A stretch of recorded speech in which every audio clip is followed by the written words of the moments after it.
Hello and welcome to the Winston Marshall Show with me, Winston Marshall, and a special welcome to the many tens of thousands of new followers I've had. I've been quite overwhelmed by this, but since my debate with Madame Pelosi, former Speaker of the House, at the Oxford Union, I've had an incredible response. So I thought it would be a good idea to have a deep dive into that debate, or more specifically, Speaker of the House, Madame Pelosi, Congresswoman Pelosi's arguments and the hypocrisies laced within them. Some of them are very obvious. You can see for yourself. Watch the whole of her debate on the Oxford Union YouTube. Now, before I go into that, I'd love to know what you think of this style of content. If this is what you like, let me know in the comments. And if you want to support the show, all you have to do is press subscribe. You press the subscribe button, I can have more great guests. I can explore important issues that you want to hear about. Now, I note it's been astounding. It's been covered not by the mainstream media, but I went on Piers Morgan to discuss it. It was covered on The Hill. Online, we've had people like Bill Ackman retweeting it. We had Not the Bee do an article making a very good point of how ridiculous it is that Madame Pelosi would even debate a mere banjo player like me. Elon Musk himself made the pretty obvious point that reality is stranger than fiction. Well, Elon, you're telling me. But in this particular video, I wanted to take a closer look at what Madame Pelosi herself said rather than what I said. However, there's some things in the Oxford Union footage that you cannot see from the cameras. So if you stay to the end of the video, I'm going to tell you what Madame Pelosi was mouthing at me as I was presenting a worldview she might not have been used to. Now, let's get into Nancy Pelosi's speech in a little bit more detail. You can watch all of her speech at the Oxford Union YouTube channel, but I'm going to pick apart some of my favorite moments. Just to remind you, the motion at the Oxford Union debate was that populism is a threat to democracy. Madame Pelosi argued that it was a threat. I argued that it wasn't a threat, but in fact, the elites in DC and across the world are the real threat today. So let's start by having a look at her definition of democracy. Now, it's quite tricky to pick out anything that's coherent in her long, rambling, self-contradictory speech. However, she wants to define democracy. Let's see how she does that. What is democracy? Let's define democracy. Democracy is the rule of law. Democracy is free and fair elections. Democracy is about the independent judiciary. It's about freedom of the press, to have transparency and to have accountability of elected officials to the people. It's about all of that. And that is everything that the populist regime in Washington, D.C. is against. Who exactly is the populist regime in DC that she's referring to? Is that the Democrats? Well, look, let's get into the actual definition of democracy. Now, seeing as we're in Oxford, I know no one likes a pedant, but seeing as we're in Oxford, let's have the Oxford English Dictionary definition of democracy. Democracy, a system of government by the whole population or all the eligible members of a state, typically through elected representatives. Now, all the things that she described as important for democracy, I actually agree with. We do need those things. But the populist regime that she describes being against that sounds closer to what the Democrat Party currently are than anything else. Now, seeing as we're on to definitions, I know no one likes a pedant, but seeing as the topic is populism, let's quickly define populism so that we are all on the same page. Populism is a political approach that strives to appeal to ordinary people who feel that their concerns are disregarded by established elite groups. By this definition, I'm not surprised that Madame Pelosi is against populism. After decades in DC, after decades as a congresswoman, she has come to personify, to be the face of the elite establishment that the American populist movement is fed up with. As I said in my speech, the threat to democracy today comes from those who smear ordinary people as racists. And Nancy Pelosi did just that in her speech. Let's have a look at how many times she used the word ethno-nationalist. Ethno nationalist, ethno-nationalistic populism. Ethno, whether it's people different from me, nationalism, ethno-nationalist, ethnic negativity. What she's doing there, by hammering the word ethno-nationalist, is demagoguery, one of the things that she was railing against in her speech. I explained and discussed with Piers Morgan. She is practicing demagoguery by saying that. Why? Because she is playing to the prejudice of some progressive Americans or elite Americans that half of the country are racists. She's basically calling a large swathe of the country, sort of imbeciles, fascists, Nazis, whatever language they want to use. This is what I have a problem with when they do this. They try and demonize a whole group of tens of millions of Americans in one umbrella. People have had enough of it. I add to the point, CNN put out a poll about a month ago showing how different groups in America are polling for the upcoming presidential election. Trump's votes amongst black Americans has gone rocketing. from 12% to 28%. From Hispanic Americans, it's now at 48%. The point I want to make is she wants to say that they're all ethno-nationalists. Are we to believe that all of those minorities in America have suddenly seen the light and are white nationalists? It's a totally absurd position. So now another thing she does a couple of times in her speech is bring up that good old phrase, fake news. Let's have a look. What do the Republicans say?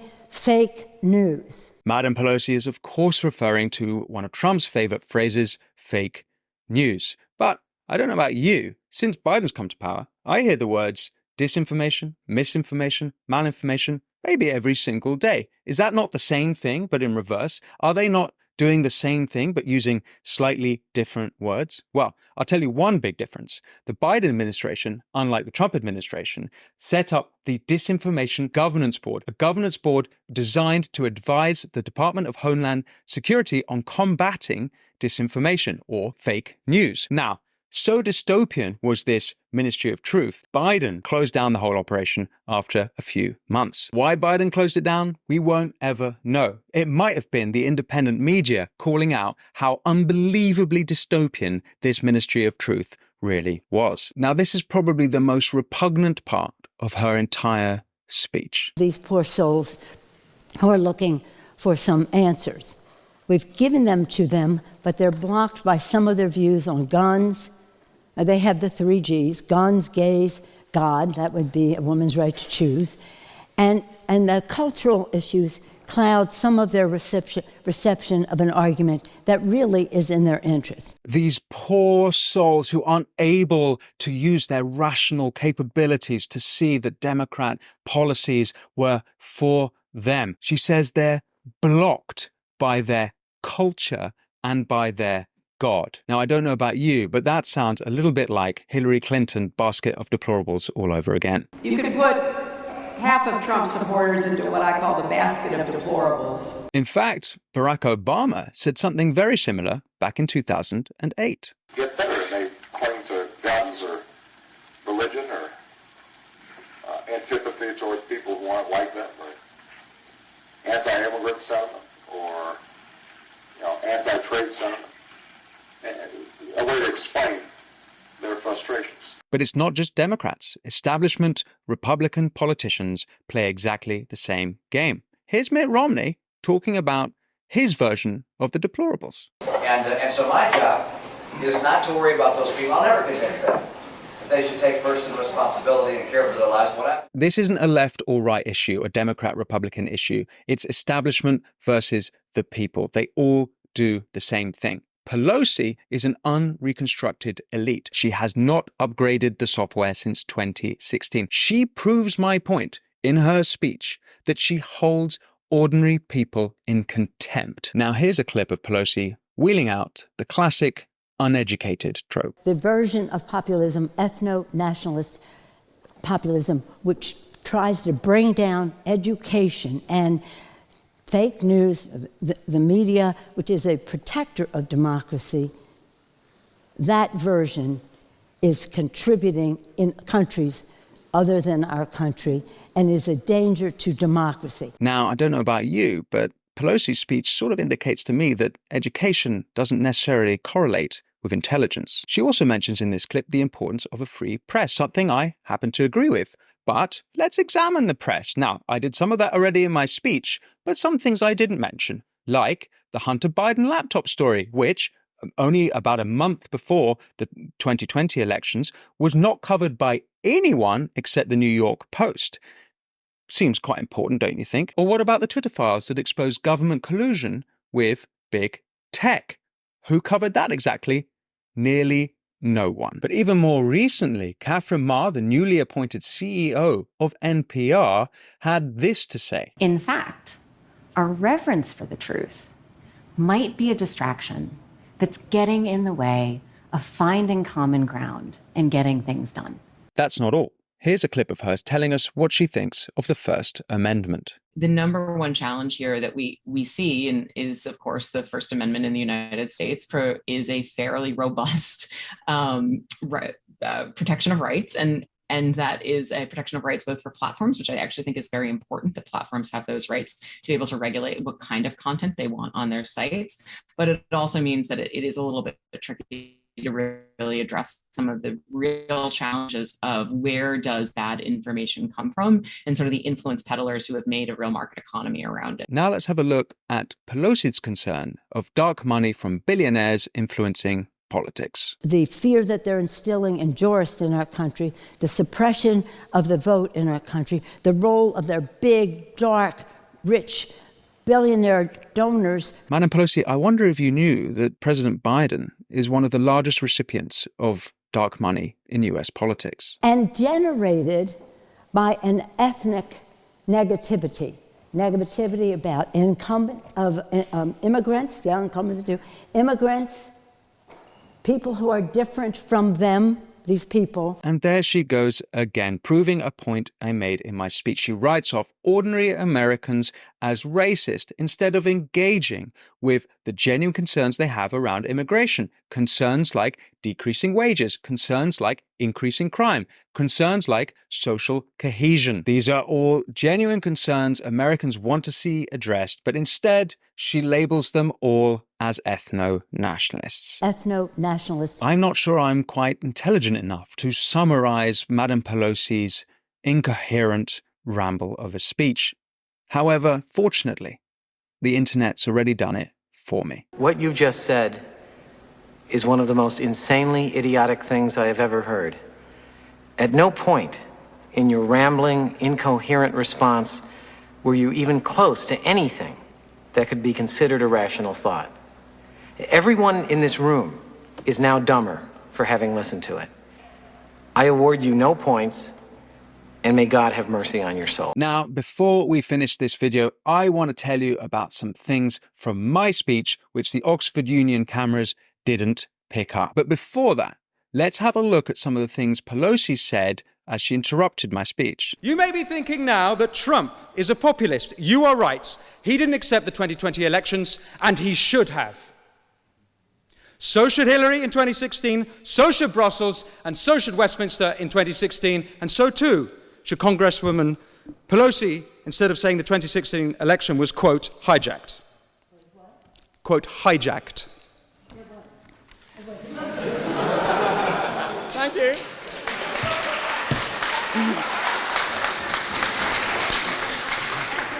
That we don't accept the results of it. Okay. There we have it, ladies and gentlemen. In one breath, Madame Pelosi claims that the 2016 election was illegitimate, and in the next breath, she claims she accepts the results of an illegitimate election. Now, she's clearly not caught up with the news. There's, of course, the debunked Steele dossier that we now know is based on rumors. But also there was Matt Taibbi, the Twitter Files journalist, exposing the Hamilton 68 group behind Russiagate. But even more obvious than all of that, I'm sure all of you remember that throughout Trump's presidency, the Democratic establishment tried to claim it was illegitimate, that it was backed by Russia. All of these politicians are the same. Now, I also challenge Madame Pelosi to condemn what happened in Oregon, in Portland, at the federal courthouse through 2020. January 6th has been mentioned. A dark day for America indeed. And I'm sure Congresswoman Pelosi will agree that the entire month of June 2020, when the federal courthouse in Portland, Oregon was under siege and under insurrection by radical progressives, those too were dark days for America. Yes? There is no equivalence there. So that, yes. So you don't agree? Well, it's fine, you don't agree, that's fine. But it is not like what happened on January 6th, which was an insurrection incited by the President of the United States. Now, what you don't see is when I challenged Madame Pelosi a second time to condemn the insurrection that happened in Portland, Oregon in 2020, she looks at me blankly, as if she didn't even know. Now, of course, you remember what happened in Portland, Oregon. Portland protesters barricade courthouse with federal officers inside, then tried to set it on fire. But here's the thing you don't see in the Oxford Union footage. A couple of times through the speech, she's looking up at me, mouthing, "Who are you? Who are you?" Now, I'm an OB, but what she really means by that is, do you know who I am? But more startling still is when I read to her Trump's tweet from January 6th, and I looked her in the eye.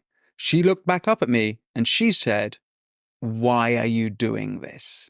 It seems to me she has never been confronted with these truths, with these facts, with these narrative that doesn't sit with the mainstream establishment narrative that she has been marinating in all of these years. Now, that's it from me. Before I go, I want to say two more things. First of all, a big thank you for all the messages of support and love after the Oxford Union debate. Any of you who might have followed some of my story from before will know I had a rather less enjoyable viral moment 3 years ago. This one, by comparison, has been quite fun. Before I go, last thing, if you want to support me, you want to support the show, all you have to do is press subscribe. If you press the subscribe button, I can have more important voices onto the show and we can explore the important issues that you want to hear about. Thank you very much. I'll see you next time. Thank you for watching The Winston Marshall Show.